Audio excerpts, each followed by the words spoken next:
ഇത് പുതിയ ചെരുപ്പിന്റെ പ്രഹസനല്ല. നമ്മളൊരു സ്ഥലം വരെ പോവാണ്. അതായത് എന്റെ ഉമ്മാക്ക് എന്നും പറയാനുള്ളത് ഒന്നേ ഉള്ളൂ. ഞാൻ പാകിസ്ഥാന് പോവും. എന്നെ പാകിസ്ഥാന് കൊണ്ടുപോകും. നിങ്ങൾ ഒറ്റയ്ക്കാവും. അപ്പൊ നിങ്ങൾ പഠിക്കും എന്നൊക്കെ. എന്താ സംഭവം എന്ന് വെച്ചാൽ ഉമ്മാക്ക് വോട്ടർ ഐഡി ഉണ്ട്. ബട്ട് അത് വാലിഡ് അല്ലാണ്ടായി.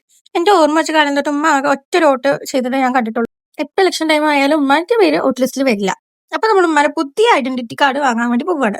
അങ്ങനെ നമ്മൾ പോസ്റ്റിക്ക് പോയി. നമ്മുടെ പഴയ വീടിനടുത്ത പോസ്റ്റ് ആയിരുന്നു. അങ്ങനെ നമ്മൾ ബസ്സൊക്കെ കയറി പോസ്റ്റിക്ക് പോയി. അത് സാധനം മേടിച്ചു. നല്ല നട്ടുച്ച വെയിലത്താ പോയത്. അത് എന്തുകൊണ്ടാന്ന് വെച്ചാൽ 2 മണിക്ക് അടയ്ക്കും പറഞ്ഞു. പിന്നെ വേഗം പോയതാണ്. നമ്മൾ വൈകുന്നേരം പോകാനാ വിചാരിച്ചത്. പിന്നെ വെയിലായിരുന്നു. നല്ല വെയിലുണ്ടായിരുന്നു. അപ്പൊ അതിന്റെ അടുത്ത് തന്നെ ഒരു ഇളനീരിന്റെ കട ഉണ്ടായിരുന്നു. അവിടെ പോയി ഇളനീര് വാങ്ങി കുടിച്ചു. ഇളനീര് കുടിക്കാന്നുള്ളതിന്റെ ഒറ്റ ഉദ്ദേശം ഈ സാധനമില്ലേ, ഇത് കഴിക്കാന്നുള്ള ഉദ്ദേശത്തിലാണ്. ബിക്കോസ് എനിക്ക് ഭയങ്കര ഇഷ്ടമാണ് ഇത്. ഇതിന് വേണ്ടിയിട്ടാണ് സത്യത്തിൽ ഇളനീര് എന്ത് ചെയ്യണം കുടിക്കുന്നത്. ഇളനീര് കുടിക്കുമ്പോൾ ഒരു ആശ്വാസം ഉണ്ടെങ്കിലും, പക്ഷെ ഇത് കഴിക്കാൻ വേണ്ടിയിട്ടാണ് സത്യത്തിൽ ഇളനീര് കുടിക്കുന്നത്. എനിക്ക് അത്രയ്ക്ക് ഇഷ്ടമാണ്. അങ്ങനെ നമ്മൾ ഇളനീരൊക്കെ കുടിച്ച് അവിടുന്ന് പിന്നെ ഒരു ഓട്ടോ ഒക്കെ കയറി വീട്ടിലേക്ക് വന്നു. 10 രൂപ. എല്ലാവരും ഓട്ടൊക്കെ ചെയ്യട്ടോ. എന്നൊക്കെ പോയിട്ട് വരാം. സബ്സ്ക്രൈബ് ചെയ്യണേ.